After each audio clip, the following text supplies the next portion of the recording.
Hello everybody, this is Mr. Rob and welcome back to episode number 80 of the Detroit Lions franchise here on Madden NFL 21. Today we have the final episode in the Detroit Lions franchise. We'll be going over not only year 3 but as well as what's happened in the entire series. So if you're excited for this one, and even if you're a little sad, make sure you drop a like and subscribe down below, especially if you want more franchise content. Now today it's episode number 80. So we obviously lost in the wild card round in year 3. So our season is done, and this was the last season in the series. Fortunately, we only went 3 years. But today we're going to look back at not only what everything that's happened in this year, but we're going to look back at years 1 and 2, just kind of tell the story of what's happened with the Detroit Lions across this series. Now it's going to be multiple parts going over each year, so I'm doing live comms for each part. So I'm going to have to break it up. Now, I've never really done something like this. So I'm going to give it a shot. Hopefully it works well. Let me know in the feedback down below if you like going through year by year of the series to kind of get a recap. So without further ado, let's go back to year 1, shall we? And welcome back to the year 1 save file of the 2020 NFL season. Now, something I do is at the end of every season, I create a new save file so I can go back and review those years if need be, which is exactly what we're doing here. But this was the 2020 NFL season. Detroit Lions finished 7-9. You can see they finished second in the NFC North, which is not bad for where we started in this series at long ago. We were picking up a Detroit Lions squad that had finished 3-12-1 the season before. So going from 3-12-1 to 7-9 is a pretty solid improvement, especially when a lot of people thought we'd finish at the bottom of the NFC North.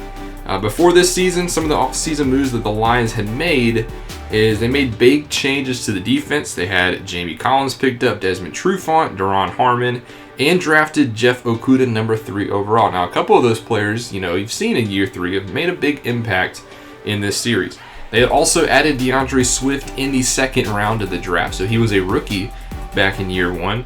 And this was a make or break year for Matt Patricia, who was going into his 3rd season and hadn't improved in his time there. As you can see in the background, Patricia was not with us at the end of the season. We finished 7-9, like I said, was the second best team in the North. And if you look at our schedule, we had it up and down. Year 1, started off with a loss against Chicago, and then we beat the Packers and the Cardinals on the road. 2 big wins early in the season.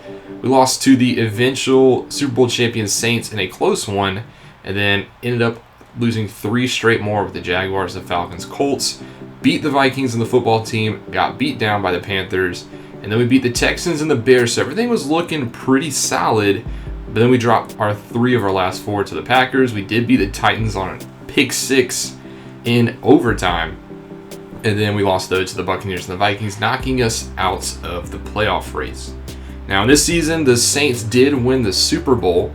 They beat the Browns in the finals. And Drew Brees will be named your MVP of year 1, which he would go on to win the Super Bowl and then retire. So Drew Brees got a nice swing song in this series. Take a look at our player stats so you can kind of refresh yourselves what happened. We were pretty solid, I would say, in this year, despite a 7-9 record. Matthew Stafford threw for 4,000 yards, 31 touchdowns, 19 interceptions. So not a bad year for Stafford. Interceptions are high. We had a split backfield in year 1. Kerryon Johnson and Swift, they were your 2 backs. Johnson rushed for almost 1,000 yards. He did miss 2 games, so I think if Johnson would have played all 16, he would have got there. He had 5 touchdowns. Swift had 509 yards, but didn't score on the ground. And then later we did sign Adrian Peterson towards the end of the season. He rushed for 238 and 3 scores. And then he would retire after this year. Stafford also added 1 on the ground. The receiving game was Kenny Golladay from year 1. And as you can see at this point, Golladay was still a superstar, and he played like it. 12,000 yards, 11 touchdowns. But Danny Amendola had 10 scores. Amendola was a 35-year-old wide receiver in year 1. He almost put up 1,000 yards. That was definitely a career year for Danny Amendola. Hockenson had 3 scores. Marvin Jones had 2 and 508 yards receiving. Swift did add 2 touchdowns in the air, however, and then Geronimo Allison had 1, as well as Jesse James. And then Hunter Bryant, on his only catch of the season, had a touchdown. And I accidentally went backwards. Offensive line was not the best in year one. As you can see, I'll do it by downs played. Taylor Decker struggled on that left side. He did get a contract extension after year one. Don't know if that was necessarily the best move, but nonetheless, Vaitai, who had just signed a huge, fat, overpaid contract before the series, played Joe Dahl wasn't very good up the middle. Ode Abusi was not very good on the right side. Basically, the only good player on that line was Frank Ragnow, and for good purpose, he's one of the best centers in the league. Defensively, Jelani Tavai led us in tackles with 167. Now, at the beginning of this season, I played on 15-minute quarters. That's, I think, why his tackles are a little too high. But Tavai also did play really well. Harmon had 113, the pickup from Rutgers. Jalen Reeves-Maven also, Desmond Trufant, and Justin Coleman all eclipsed 100 tackles. Probably a little inflated. Sacks, Trey Flowers led us with 16 sacks. He was an animal all year. And Romeo Okora and Deshaun Hand also had double-digit sacks. In the interception department, we were led by Desmond Trufant's 5, and Reeves-Maven also had 5 picks. Tavani added 4. Okuda in his rookie year, he played pretty solid. He had 3. Coleman had 2. Harmon had 2. Nate Shelton also actually had an interception. Tracy Walker, Dale Roberts, and C.J. Moore. That was our player stats from year one.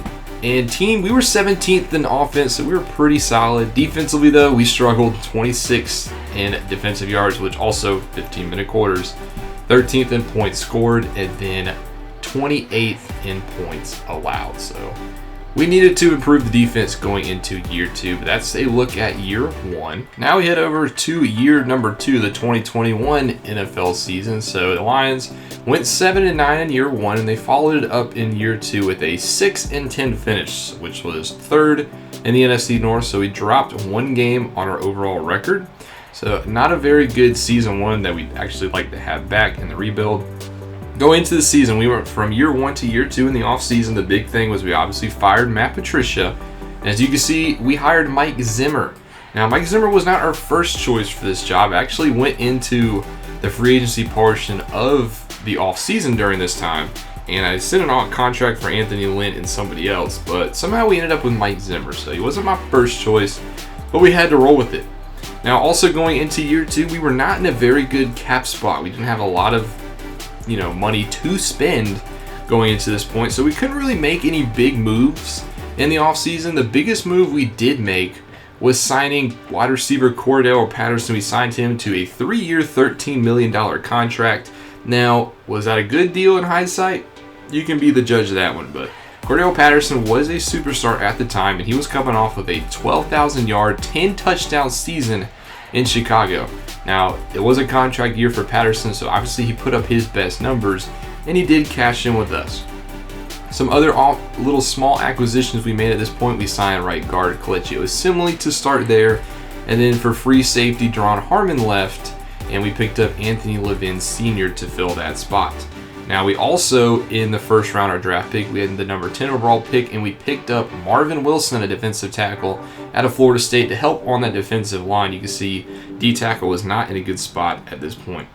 Some other big draft picks we did make. We also drafted Tyler Vaughns in the second round during this point. The wide receiver out of USC had a pretty solid rookie year. And then we also drafted middle linebacker Nate Lamon in round number 4, who would play more of a factor in year 3, but those are a couple of big moves. We did lose a couple of players in free agency. We obviously couldn't keep everybody, and I didn't want to keep everybody, but we lost Marvin Jones to the defending Super Bowl champion Saints, and the other big one we lost is we lost Deron Harmon to the Miami Dolphins.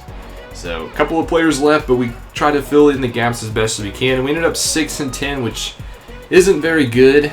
Obviously, you don't want to take any steps backwards, despite the fact we did have a first-year coach.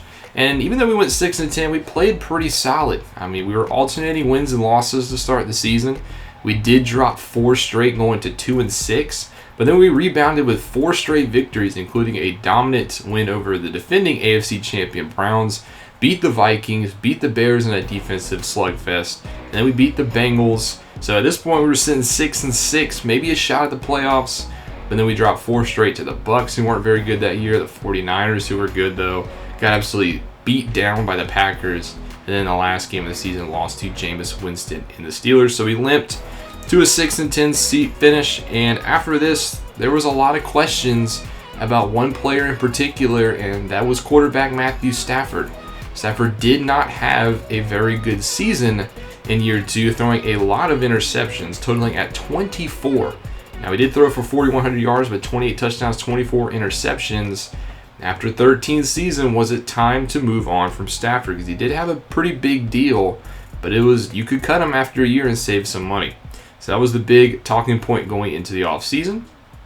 Before we got to the offseason, though, there was the playoffs, which you can see at the top of the screen. The Chiefs did beat the football team in the Super Bowl 23-22. The Chiefs went 2 times in 3 years with their titles, while the football team had a pretty solid Cinderella run, beating the Cowboys, Falcons, and 49ers.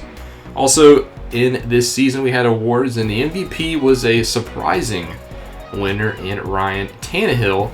But we had a little bit of representation as well. Defensive Player of the Year went to Jamie Collins for us. So Collins put together a very solid season. We'll take a look at the stats to see why he got Defensive Player of the Year. Team-wise, we were 26th in offense, so not very good on the offensive side of the football. Defense, 31st, so we actually got way worse on the defensive side of the football. 18th in points scored, and then points allowed, we were 27th. So a lot of room for improvement for your lines. Player stats-wise, we saw Matthew Stafford. He had 41, 56, 28 touchdowns, 24 picks. Another split backfield season. Kerryon Johnson and Swift. They had a bounce, almost 50-50. Johnson had 731 yards, 6 touchdowns, while Swift had 614 yards, 2 touchdowns. Stafford also had 3 on the ground, and Ty Johnson had a score as well. Receiving-wise, Kenny Golladay didn't hit 1,000 yards this season. That's because he played in 12 games, so he actually got hurt down the stretch. Had 988 yards and 8 touchdowns. Easily would have played or gotten over 1,000 yards if he would have just stayed healthy. Our second best receiver also got hurt. TJ Hawkinson, 626 yards, 3 touchdowns in 13 games. And then DeAndre Swift was next, 578, 5 scores. So he played more of a factor in the receiving department early on in his career. Tyler Vaughn's his rookie year, 522 yards, 1 touchdown. Cordell Patterson, his first year of his 3-year deal, 466 and 5 scores. Pretty kind of disappointing. And then Danny Amendola, who followed up his 10-touchdown season, only had 373 and 2, and he actually missed 6 games this season. So Amendola had a career year, and it looked like it was a fluke. Jesse James also added 3 scores, and Seth Williams, the 3rd-round rookie out of Auburn, had a phenomenal game when he needed it. That's where all of his production basically came from. On the offensive line, we had Ragnow had a good season. Dahl, again. Vaitai, another pretty poor season. Kelechi Osemele, he only played 12 games, but Osemele was very good in those 12 games. Jake Burton had to fill in a lot of relief because you can see Taylor Decker only played about half of the season, and Jake Burton really wasn't that good. He was an undrafted free agent out of UCLA. You can see 57 overall. I'm surprised we made it as far as we did with that. Jonah Jackson also had to play at right guard in favor of Osemele, and he was not very good. And then Ty Crosby got some work as well. So our offensive line was kind of a revolving door in year 2. Now defensively, Jamie Collins, the defensive rookie or player of the year, had 178 tackles, 14 tackles for a loss, 6 sacks, and 4 interceptions. That was an amazing stat line. He actually got up to superstar development, but once he hit the offseason, he went back down to normal thanks to dev trait regression. Would have liked to have him at superstar, but Jamie Collins did win Defensive Player of the Year. Justin Coleman, our corner, had 113 tackles. Not really what you'd like to see out of a corner, despite 9 pass deflections and 1 interception. Sack-wise, our leading leader in sacks was Trey Flowers again. He had 12 and a half. He had 16 the season before. And Romeo Cora, he put back-to-back double-digit sack seasons together. He put up 11. And Marvin Wilson, the rookie D tackle, 9 and a half. So good for him. Interceptions, we were led by Jamie Collins, who picked off Nick Foles for all 4 of those interceptions. Desmond Trufant had 3, and Okuda in his sophomore campaign put together a solid season as well. And he actually jumped up to Superstar X Factor this season, which was a big reason in a shift that we made in the offseason. Coleman had 1, Christian Jones had 1, Levine Sr. and Nate Lamont also had 1. Now I do want to take a look at some of the players that were on the team that left, starting off with Marvin Jones, because they were a part of this series. Jones in his first season in New Orleans had 71 catches, 738 yards, and 6 touchdowns. So about the same production. He did find the end zone a little bit more. But in Miami, Duron Harmon went to the Dolphins, and he did not have a good season at all. Duron Harmon, you can see right here, only 76 tackles, no sacks, no interceptions. He did miss one game, but still, that's not a good stat line. And at 78 overall, he was going down. You can see he actually broke his collarbone in week 16. And this would be the only season that Duron Harmon played in Miami, as he was cut and didn't play at all in 2022. So unfortunately, Duron Harmon, not a good end to his career. But that's how year 2 looked. Let's go on now and move to year 3. And now we make it to year 3, the year that the Detroit Lions finally turned the corner. They went from 6-10 in 2021 to 11-5 in 2022. Best team in the NFC North, won their first division title in the NFC North. The Detroit Lions had never won the NFC North. Their last title was in 1993 when they won the NFC Central. Now, the Central was a lot like the North. It had the Lions, Packers, Vikings, and Bears, but it did also have the Tampa Bay Buccaneers in it. Now, how did the Lions go from 6-10 to 11-5? And honestly, it's a little surprising. I didn't think they would jump to 11-5. I definitely think we could have gone above 500, but we put together a solid 11-5 season. I guess part of the reason why you can contribute that is Matthew Stafford. Remember last season I said that Stafford's future was in the air? Well, we did keep him for the 2022 season, and Matthew Stafford cashed in with a Pro Bowl season.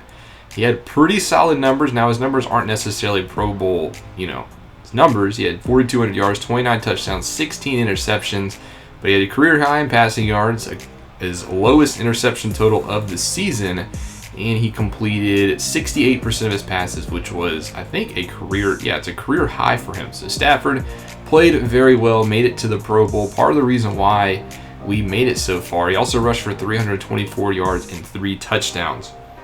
Now, outside of Stafford playing at a Pro Bowl level, we really didn't do much in free agency. We had a little bit more cap room than we did the first offseason, but not enough to really go after the big name free agents. In fact, I feel like we actually lost some more big names than we got. The biggest one we lost, or one of the biggest ones we lost, is we lost Kerryon Johnson to the Steelers, part of that double-headed backfield between him and Swift, so it was going to be up to Swift to carry more of a load. Then we also, Danny Amendola retired, so we had to replace our slot receiver. Tyrell Crosby wasn't brought back on that right tackle spot. Desmond Trufant actually went to the Bengals, and actually, if you watch that off season, I forgot to send a contract to Desmond Trufant. So I would have liked to have brought him back, and well, he led Cincinnati to a Super Bowl, so he played very well where he went. And then we also cut both of our middle linebackers, our top 2 on the depth chart, and they both went to Philly, surprisingly enough. Jelani Tavai and Jarrad Davis both left town. So a lot of flip over in this offseason. And now, while we didn't sign any big names, we signed a lot of key role players. Right, outside linebacker Foyesei Oluokun was signed. He made the Pro Bowl. Daryl Worley was signed to be the second corner in replace of Desmond Trufant. I think he filled that gap pretty solidly. And we also shored up the O-line. Now, Stafford had a bad year too, partly because of the O-line, but we signed Laken Tomlinson and Rick Wagner to 1-year deals, and we also brought back Kelechi Osemele, who didn't have as good of a year as he did in year 2 of the series, but got to give Stafford some more protection. I think that's part of the reason why he also played very good. Now, we also added Golden Tate in the preseason. So we did replace our slot receiver. He had his return back to Detroit, and I thought it went pretty well. Oh, and I forgot to mention probably our biggest offseason loss. We actually traded Justin Coleman to the Raiders, 86 overall corner, and we sent him packing. He didn't have the best year 2, and Okudah, I think, in my opinion, was ready to step up to be that number 1 corner. So we traded Justin Coleman to the Raiders. So another big loss. But we also drafted very well. Part of the reason why we were good this year, a lot of key players came in the draft, starting off with our number 6 overall pick. We added Kyle Hamilton, 22-year-old, 79 overall, who played pretty well down the stretch. And we also added Taiwan Mullen in the second round, who actually after this season, I didn't show this yet, he made it to Superstar Dev, so very good to see for Taiwan Mullen. He had 5 interceptions this season, and at least 2 of them, I think, were pick sixes. We'll have to check that. Well, we'll check it now in the stats. He had 5 interceptions, and he had 4 defensive touchdowns. So it looks like 4 of them were pick sixes. I greatly misjudged that, but Taiwan Mullen in the second round was a huge get. Now back to the season recap. We finished at 11-5, won the division for the first time, and part of the reason was because of the emergence of our young stars. DeAndre Swift stepped up, Jeff Okudah stepped up, Marvin Wilson played very good in run defense, and then Taiwan Mullen, who we just touched on, those 4 pick sixes, 5 touchdowns overall, or 5 picks overall. Now we went to the playoffs and we were the 2 seed and we were looking pretty good. I thought we had a good chance to make some damage, but then we got rounded by the Los Angeles Rams, 21-16. Their defense was just overwhelming. The offensive line played terrible. Stafford had a pretty poor game, and we got upset in the wild card round by the Los Angeles Rams. So it was a pretty bleak way to end our season.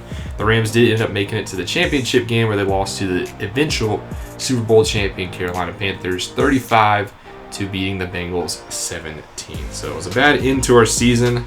Also, Josh Allen got MVP. I didn't show that in the last gameplay. I did show it in the live stream, so if you want to go back and watch those, we streamed both the Pro Bowl and the Super Bowl on this weekend. So unfortunately, our season came to an end, but let's look at the stats real quick. I actually haven't really done this yet for year 3, so we'll take a look more in depth. Offense finished 6th, so we finally turned the corner offensively. Defense 21st, still haven't fully fixed that problem. We were first in points allowed, so our offense was very explosive this year. The defense only allowed 13, so a lot of bend but don't break, and we cashed it in with an 11-5 season. Matthew Stafford, we talked about 4,200 yards, 29 touchdowns, 16 interceptions. DeAndre Swift, though, in his first season as more of a bell cow back, 1,200 yards, 8 touchdowns rushing. He had about, I would say, about 2/3 of the workload, and he proved that he belonged. He proved that he could be a number 1 back and played sensational. Jamal Williams, who was also picked up in the offseason, he rushed for 467 and added 3 scores. And Stafford also added 3 scores. Receiving wise, Kenny Golladay, absolute animal. He played the whole season, and to nobody's surprise, 1,272 yards, 15 touchdowns. If Golladay wasn't a part of this team, I don't think the offense would be what it is. He had 15 touchdowns. That's over half of the touchdowns thrown by Stafford. So Golladay, number 1 receiver, he is an absolute animal, and he actually went up to Superstar X Factor after the season as well. Golden Tate, in his return to Detroit, he was second, 717 yards, 3 touchdowns, excuse me. Great season for him. Swift also had 4 touchdowns in the air, so he totaled 12 offensive touchdowns and almost had 2,000 yards all-purpose. Tyler Vaughn, 627, 3 scores in his sophomore campaign, pretty solid. Hawkinson at 576 too. He went down a little bit in production. And Cordell Patterson was pretty non-existent, 272, 2 scores. On the blocking side of things, I think it was a little better overall. Kelechi Osemele did allow 6 sacks, so did Tomlinson, but I think the interior was better overall. Ragnar really struggled on that left side, or on that right side, 14 sacks given up. Ragnar, though, played great. Only played 4 games, though. Decker only played 12 games, missed 4 games. Decker also missed time this season, didn't play very good, so the tackles were a little bit of a struggle, but I think the interior was very much improved. Foyesay led this team this year in tackles, 144. Layman also had 138. Jamie Collins, after Defensive Player of the Year, took a little bit of a backseat role. I didn't want to burn him out too much. Sacks, for the 3rd year, Trey Flowers led with 11. Charles Harris, a preseason pickup, he had 9.5. Wilson, after his 9.5 season, he had 8 sacks, and then he had TFLs of 10. And then Romeo Corda didn't quite hit double digits, but he did have 8 as well. Interceptions, we were led by Taiwan Mullen and Jeff Okudah. They would be the awesome 1-2 punch for the future. I would have loved to see what they could have done. Collins did have 3 picks and 2 sacks. Another good season for him. Tracy Walker, 2 picks. Hamilton, 2. And Daryl Worley, 2 as well. So that was our team stats. I am going to look at the league leaders, because we haven't done this yet, and I actually want to take a look myself. Your passing yard leader was Josh Allen. He had 4,700 yards, 43 touchdowns, 14 interceptions. In my opinion, that is an MVP level stat line. There was just one player better. Trevor Lawrence, in his second season in the league, he had 4,600, 27 and 14. Then Tom Brady, which maybe his swing song, 4,600, 25, 15. Touchdowns, we saw Allen leading, I'm assuming. Then it was Sam Darnold who finally turned the corner in New York, followed by Lamar Jackson. And your interception leader was Matt Ryan, throwing 18 picks. Danny Dimes also had 17. And the rookie Bo Nix, 38, 32, and 16. Rushing-wise, your leader, and this is the player, in my opinion, who should have got MVP, 2,000 for Ezekiel Elliott, 20 rushing touchdowns. That is incredible. Next closest was McCaffrey, who was 700 yards behind. Swift did finish 5th in the rushing title. Touchdowns, Ezekiel had 20, Mixon had 13, Chubb 11, Kareem Hunt 11, 10 for Henry, and 10 for Damian Williams. Your receiving leader, Kenny Golladay, was the league leader in receiving yards, followed by Devin Duvernay, who was a whole about 80 behind. And then Kenny Stills, Jamison Crowder, Devontae Adams, Juju Smith-Schuster, Rashad Bateman, Stephon Diggs, Rob Gronkowski, Cortland Sutton, Chris Godwin. I was going to go through all the 1,000s, but there's a lot, so I won't quite do that. Rashad Bateman, 17 scores. That's over a touchdown a game. That's awesome. Rashad Bateman has really blossomed into a superstar in this league. Kenny Golladay had 15, Beasley had 13, so did Adam Humphries, Duvernay 12, Gabriel 11, then a couple players with 10. We're not going to really touch on blocking. League leader in tackles, Bobby Wagner had 154. Your sack leader was 18 for Myles Garrett, followed by 13 for Grady Jarrett. And the interception leader was C.J. Henderson. In his third season, had 7 total interceptions. Now, I want to touch on a couple of other players, the players that we actually let go in the offseason. I want to see how they did. Starting with Kerryon Johnson, who basically split time in Pittsburgh as well. We could have did that here in Detroit. Actually offered him a contract to do that, but he didn't accept. Nonetheless, he did put up 6 touchdowns on the ground, which isn't a bad season. Desmond Trufant, he went to Cincinnati. And in his season with the Bengals, get to defense. Desmond Trufant didn't have an interception or tackling. In a sack, he had 74. So pretty season overall for Desmond Trufant. Looks like he did start to decline a little bit. Marvin Jones, in his second season with the Saints, he had, receiving wise, 970 yards, 5 touchdowns. So that's a very good season for Marvin Jones. Looks like he's not really slowing down at all at age 33. And that was probably his second best season outside of 2017 with the Detroit Lions. And the last player I want to touch on, Justin Coleman, the player we traded to the Saints, our number 1 corner, or to the Raiders, excuse me, not the Saints. Come on, L2. Justin Coleman had 2 interceptions, 0 pass deflections, 92 tackles. Seems like a pretty okay season for Justin Coleman, so I think we made the right move trading him. But that brings us to the end of the season. You can see the Panthers won the Super Bowl to end it up, and that'll bring us to the end of the Detroit Lions series. Unfortunately, it's coming to a close, but tomorrow I am uploading my Madden NFL 22 team reveal. So as one series ends, another one begins. I hope you guys enjoyed this series recap. Tell me in the comments section below, did you like this kind of format? Did you like kind of running through all the seasons, kind of progressing the team and telling that story? But thank you guys so much for watching. Thank you guys for being a part of this series. I had a great time with Madden 21. Madden 22 is going to be even bigger and even better, and I think you guys are going to love it. This is Mr. Rob, and I'll see you in the next one.